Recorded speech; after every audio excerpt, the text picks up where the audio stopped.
Il y a des femmes, la seule chose qui les rend fières, la seule chose qui fait qu'elles peuvent parler en public, qu'elles se sentent humaines, vivantes, qu'elles ont droit à la parole devant les gens, c'est pas leur accomplissement, c'est pas ce qu'elles ont dans leur compte, c'est pas le fait d'avoir surmonté des difficultés pour ça. La seule source de joie et d'accomplissement pour elles et de fierté, c'est d'avoir trouvé quelqu'un.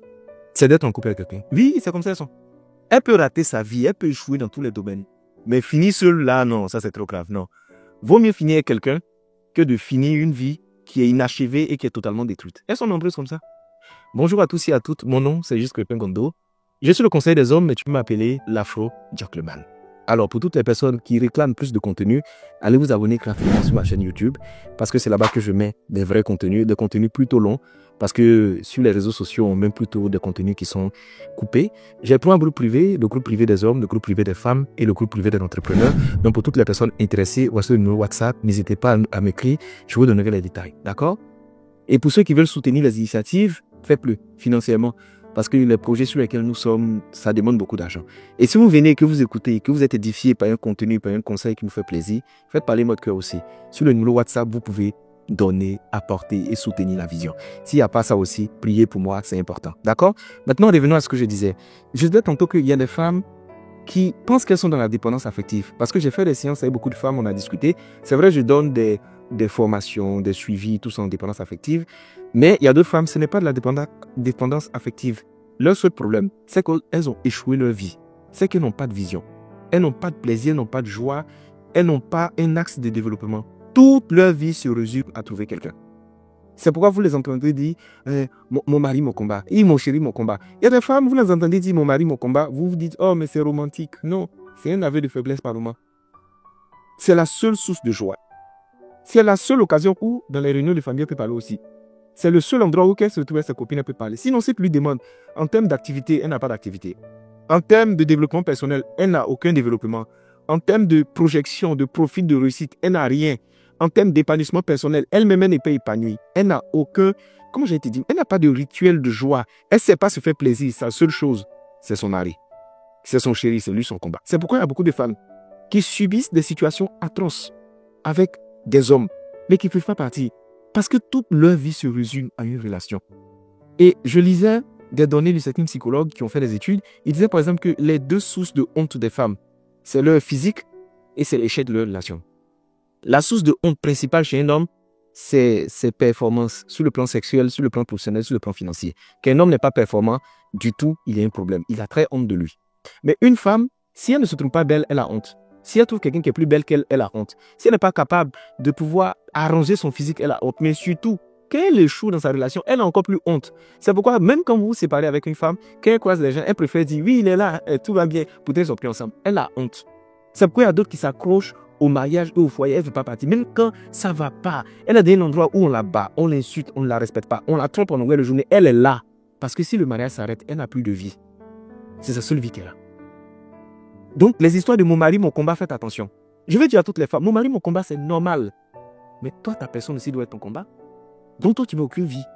Tu n'as aucun projet. Tu n'as aucun plan d'épanouissement. Tu n'as aucune projection. Si on te demande dans 3 mois, dans 6 mois, tu veux rien. Il n'y a pas d'investissement. Rien. Tu n'apprends rien. Tu es là. Tu es juste au foyer. Ah! Et j'aimerais dire aux hommes aussi qui vivent avec ce genre de femmes-là, au départ, ça vous fait plaisir. Parce que vous vous sentez flatté, voilà, vous voyez une femme qui est autour de vous, qui dépend de vous, tout ça, ça va finir par vous ennuyer. Ça va finir par vous ennuyer. Ça va finir même par vous énerver. Parce qu'une femme qui n'a pas une vie qui est épanouie, elle déverse toute sa frustration et sa colère sur l'homme avec lequel elle vit. Elle va tomber dans du contrôle, dans de la manipulation. Le monsieur sort, il a une activité, il travaille. Elle va se plaindre de tu passes pas du temps avec moi. Pourtant, elle sait que le monsieur travaille. Le problème, c'est pas que le monsieur passe pas du temps avec toi. Le problème, c'est que tu as trop de temps libre. Et tu n'es pas occupé. Donc, tout ce qu'elle fait, sa vie tourne autour de toi. Quand tu rentres, elle est à côté. Quand tu sors, tu vas où? Attends, elle est partie aussi. Tu lui dis, il faut rester. Elle se fâche. Parce qu'elle n'a pas de vie. Elle n'a pas de copine. Elle n'a rien du tout. Il y a plein de femmes qui sont comme ça. Et quand tu as demandé, non, moi, vraiment, je suis une femme au foyer, une femme. Non, est une vie. Je te dis, est une vie. Et je dis aux hommes, forcez vos femmes à avoir des vies. Investissez dans les rêves de vos femmes. Investissez dans leur ambition, motivez-les, encouragez-les, poussez-les à se développer, poussez-les à faire quelque chose. Trouvez des axes d'amélioration pour elles. Trouvez des trucs qu'elle aime faire et qu'elle va aller faire seule. C'est important. Quand elle va revenir, leur donner une meilleure version de vous. Il y a des couples qui ne marchent pas parce qu'ils vivent avec des femmes qui sont frustrées, qui n'aiment pas leur vie. Alors, c'est toute l'aigreur qui en elles, la frustration qu'elles déversent dans le couple. Aucune femme ne peut apporter le meilleur d'elle-même dans un couple si elle n'est pas épanouie à l'intérieur d'elle. Et les signes ne trompent pas. Une femme qui néglige son physique, qui ne se maquille plus, qui ne fait plus de sorties, qui n'a plus d'ambition, c'est une femme qui est dangereuse. Souvent, derrière le terme, la routine s'est installée, ce n'est pas la routine. C'est que tu es oisive. Tu n'as pas d'activité, tu n'as pas de plan. Et tu es avec quelqu'un qui est occupé, qui a du plan et qui a du travail. Et du coup, quand le moment est en train de travailler, il t'énerve parce que tu veux qu'il arrête de travailler pour venir passer du temps avec toi. Or, les charges que vous avez et la pression financière que vous avez, c'est lui qui supporte. Donc, quand il fait son calcul, il se dit, je préfère me consacrer à faire de l'argent, même si elle se fâche, au moins, je gère les charges. C'est ça votre problème. C'est vrai qu'il y a d'autres qui souffrent de dépendance affective, hein, mais ça n'a rien à voir avec. Si tu es une femme que tu n'as pas d'ambition, tu as enterré tes rêves, c'est dangereux.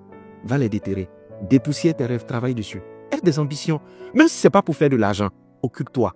Tu as un don, tu as un talent. Quand Dieu t'a créé, il t'a donné une vision, il t'a donné une destinée. Il ne faut pas enterrer ça parce que tu es en couple avec quelqu'un. C'est pourquoi il y a d'autres femmes, quand un homme quitte leur vie, toute leur vie tombe en lambeaux parce que toute leur vie se résumait à ce homme-là. C'est lui qui faisait la pluie et le beau temps. Quand un homme se rend compte que tu dépends trop de lui, il a tendance à s'éloigner de toi. Il n'y a rien de plus méprisant de savoir qu'en fait, la femme qui est en face de moi, elle est acquise. Il n'y a rien quoi. Je suis là, c'est moi qui fais tout. Il va chercher à vous échapper, c'est comme ça. Il faut quand même qu'il y ait un peu de mystère. Il faut qu'il te manque.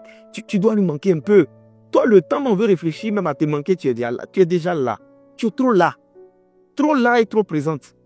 Il est au salon, tu sors de la shop, tu veux au salon. Il rentre de la shop, tu le suis. Il part ici, tu n'as pas de vie. Et il y a d'autres, qu'est-ce qu'elles ont fait? Leur oisiveté, elles ont mis sur les enfants. Elle n'a rien d'autre à faire. Donc quand l'enfant sort, tu vas où? Pas où bien, mais reste à la maison, tu viens te promener. Laisse l'enfant se promener, il veut sortir. Il a des amis, il a des rencontres, laisse-le partir. Toi, ta vie, tu l'as mis en parenthèse à cause du foyer. Donc je peux parler aux hommes et aux femmes. Homme, motive ta femme, donne-lui des conseils. Crée les conditions pour qu'elle soit épanouie. Réfléchis à ce qu'elle aimait faire depuis qu'elle est petite. Pousse-la à aller dans ce sens. Parfois, ça va arriver où tu vas la gronder. Elle va se plaindre parce qu'elle ne comprend pas. Mais elle ne saura jamais donner la meilleure version d'elle-même. Si elle n'est pas épanouie à son niveau. Et chère femme, je vais vous dire un truc. Être à bout de son mari, travailler avec son mari, apporter le meilleur à son mari, ça commence d'abord par être vous-même dans votre meilleure version. Et pour obtenir votre meilleure version, vous devez être capable d'être épanoui. Et votre épanouissement passe par des axes de faire des choses qui vous plaisent. Maquille-toi, habille-toi. Tes rêves, les choses que tu aimais faire, recommence à le faire. Organise-toi. Aie un temps pour toi. Sors seul, va marcher. Passe du temps avec tes copines. Fais des choses. Existe quoi, vis. Et quand tu finis, après le détachement, vous vous retrouvez, puis c'est heureux. Parce que deux personnes toujours collées ensemble, ça ne finit jamais.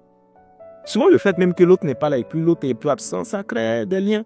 C'est pourquoi il dit aux hommes, il faut sortir, il faut avoir des potes, il faut aller à la salle de sport, faire des trucs, mais ne sois pas constamment à la maison. Tu vas commencer à l'énerver aussi. C'est quand tu es trop à la maison, il y a des palabres bizarres qu'elle commence à inventer. Donc, c'est une question d'équilibre. Tantôt tu es là, tantôt tu n'es pas là. Quand tu n'es pas là, c'est justifié. Quand tu rentres, tu passes du temps avec elle, c'est normal. Mais après, tu te déconnectes et tu vas t'occuper. D'accord? Donc désormais, retenez cette phrase-là. Mon mari, mon combat, mais je ne dois pas m'oublier. Moi-même, je dois être mon combat aussi. Répète après moi. Mon mari, ou bien mon chéri, mon combat, mais moi aussi, c'est mon prof Kofa. Au revoir.